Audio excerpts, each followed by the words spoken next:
Assalamu alaikum warahmatullahi wabarakatuh. Ndugu msikilizaji, ndugu yako katika imani Al-Akhi Abdul Malik Saidi Kibamba. Niko hapa Marifat Online TV na ripoti tukio la Maulid ya Bwana Mtume Muhammad sallallahu alaihi wasallam, makao makuu ya BAKWATA. Hapa tukio liko mbioni kwenda hewani kabisa. Hivyo basi tunakuhusia wewe kama mtazamaji na mdau wa Marifat Online TV kuwa nami pamoja katika kufuatilia taarifa hizi. Hakikisha umeshare, umesubscribe na vile vile umelike ili uwe wa kwanza kupata taarifa zetu hizi. Tukio ni Maulid ya Bwana Mtume Muhammad sallallahu alaihi wasallam, makao makuu BAKWATA. Hapa wanajiandaa watu sasa baada ya swala la asiri kuelekea mnazi mmoja, wanaita ni dhafa.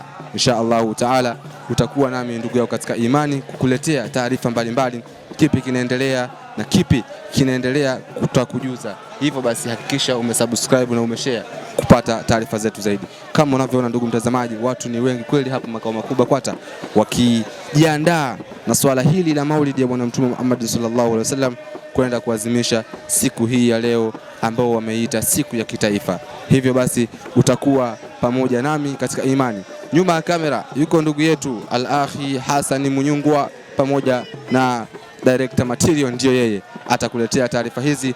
Hivyo basi ungana nasi, tutakuripotia taarifa zaidi hivi punde. Billahi tawfiq, wassalamu alaikum warahmatullahi wabarakatuh.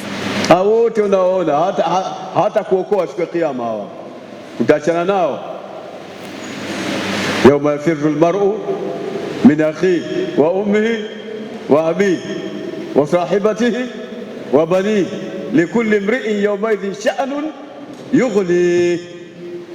Wote wakusaidi chochote, unakutana nao marafiki, majamani, ana jambo lolote, siku ya kiyama utabaki peke yako.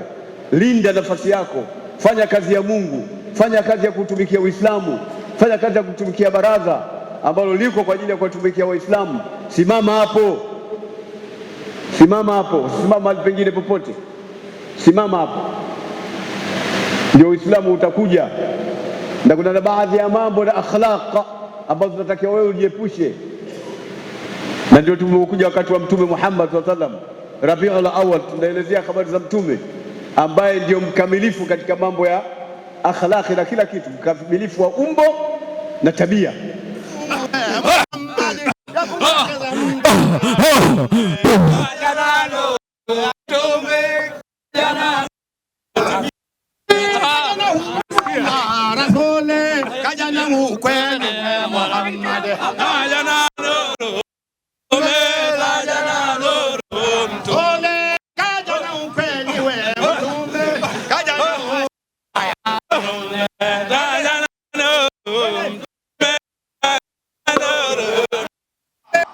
Naam, assalamu alaikum warahmatullahi wabarakatuh. Bila shaka unaona niko katika viwanja hivi vya mnazi mmoja. Hii ni dhafa ambayo tunaita ni dhafa ya kitaifa ama dhafa ya kimkoa. Mashaallah, basi ni dhafa ambayo tumetoka nayo BAKWATA mpaka hapa mnazi mmoja. Angalia Waislamu walivyouheshimisha Uislamu katika jiji hili la Dar es Salaam. Mashaallah, barakallahu fik. Niko na watu mbalimbali na mimi nataka nizungumze na watu wachache kadha wa kadha natafuta watu wa kufanya nao interview. Hapa kuna wadada. Jamani, assalamu alaikum warahmatullahi. Salam. Kwema? Kwema. Unaitwa nani kwa majina? Fatma. Bi Fatma. Umetokea wapi wewe? Dar es Salaam. Dar es Salaam sehemu gani?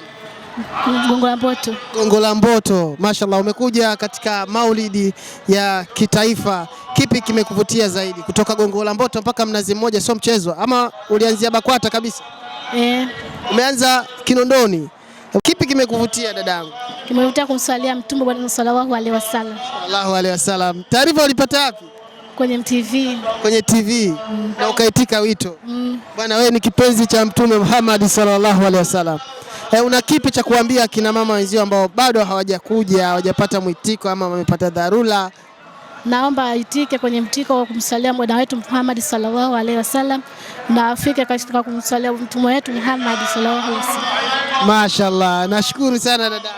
Hongera. Na huyu alikuwa ni mwanadada na nilikuwa mimi nafanya naye interview. Mzee wangu, nimefurahi kukuona. Na mimi nimefurahi sana. Bwana, ulikuwa karibu na mufti Tuambie kwanza hili jambo umejisikiaje mpaka sasa? Wallahi najisikia vizuri sana kwa sababu ni jambo la kihistoria, na kwa maulidi ya Dar es Salaam, kwa jina la Dar es Salaam, hii ni maulidi ya 100.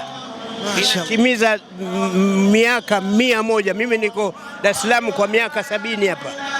Mimi niko kwa miaka 70. Mimi mwenyewe na umri wa miaka 75 tu. Kwa hiyo mashaallah.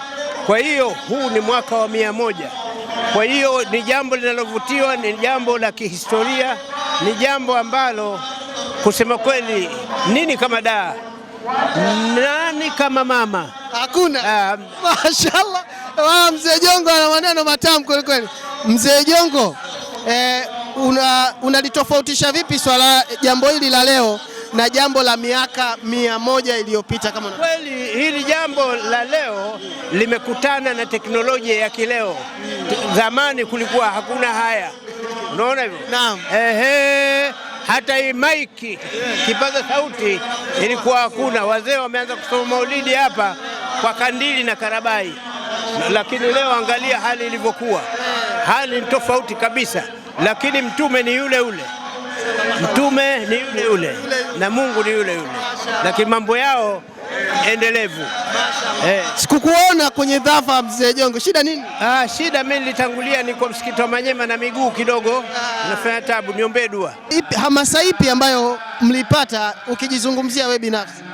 Kwa kweli tofauti kubwa katika vipindi vilivyopita na kwa mwaka huu 2026 ni tofauti kubwa. Maulidi yamekuwa ya kipekee, maulidi yamebadilika, yamekuwa ya mfano, yamekuwa ya aina yake. Kwa hiyo ni vitu ambavyo wamecreate vitu vipya, hata uwanja umepambwa kiupya, yani ni tofauti na vipindi vilivyopita. Kwa hiyo ni jambo zuri, na kwa kweli ni kitu ambacho naona watu wengi sana, imekuwa amsha ya maulidi, matangazo yamekuwa mengi na watu sasa wanamjua Mtume Muhammad sallallahu alaihi wasallam na wanapenda kumswalia na wanapenda majambo ya Mtume.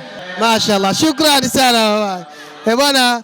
Ona wakina mama walivyokuwa wanafurahi kweli kweli, wanatabasamu kabisa, na bado tupo. Naona kuna mashehe wengi wasio kufahamu kwa majina yako, maana watu wanakuona kila siku BAKWATA upo, lakini baadhi yao hawajapata bahati ya kukufahamu kwa majina yako. Naitwa Shabani Musa. Naam. Wewe moja kwa moja umeingia katika hii kamati ya maandalizi mpaka leo hapa. Inafika kwa sisi wengine tunafahamu, lakini kwa wasiojua tunawajuza. Tuambie mfumo mzima wa tukio, siri nini? Tukio limekuwa shamra nyingi, pamepambwa vizuri, dhafa imekuwa nzuri kweli kweli, amekuja yani raha kweli kweli, yani Mtume amewakilishwa vyema. Maandalizi yalikuwaje? Mashaallah, maandalizi yako ni mazuri sana, kwa ushirikiano mkubwa wa shehe wetu wa mkoa na shehe wetu mkuu, kwa kupitia viongozi wetu wa Baraza Kuu la Waislamu Tanzania BAKWATA, wameandaa vizuri maulidi yetu, na kama jinsi unavyoona. Shehe wa mkoa wa Kagera. Shehe wa mkoa wa Kagera. Naam. Tuambie Kagera huko Uislamu ukoje? Waislamu Kagera umekaa vizuri. Mashaallah. Jambo hili kwanza ni jambo letu. Mtume Muhammad sallallahu alaihi wasallam ndiye mtume wetu, na sisi ndiye tunapaswa, ndio mashabiki wake. Si unajua kuna ushabiki gani? Mashaallah. Mashaallah. Shemziwanda huyo hapo. Nimemtafuta kweli kweli. Jamani, nimemtafuta kweli kweli Shemziwanda. Asalamu alaykum. Wa alaikum salaam wa rahmatullahi wa barakatuh. Shemziwanda, mbona unatukatili vijana wako? Mimi nipo mbona shughulini hapa. Tupe neno kidogo. Neno langu ujio wa Bwana Mtume sallallahu alaihi wasallam, tuheshimu, tuthamini, iwe sababu ya kutengeneza mikakati na ushirikiano wetu kama Waislamu, tusonge mbele. Kwa hiyo kama watu wanashukuru, basi na mimi nashukuru zaidi, waniombee dua nizidi kufanya yale ambayo Allah yanamfurahisha, na itakuwa sababu ya kuwa pamoja na Bwana Mtume sallallahu alaihi wasallam. Bwana, watu wamezidiwa na utamu wa kumswalia Mtume Muhammad, na mufti anakwenda kuswali. Basi mashaallah, baada ya swala tutaangalia namna ya kupata mazungumzo naye ili tuzungumze naye moja kwa moja. Raha jamani kumswalia Bwana Mtume Muhammad sallallahu alaihi wasallam. Mimi naitwa Hasani, usiondoke.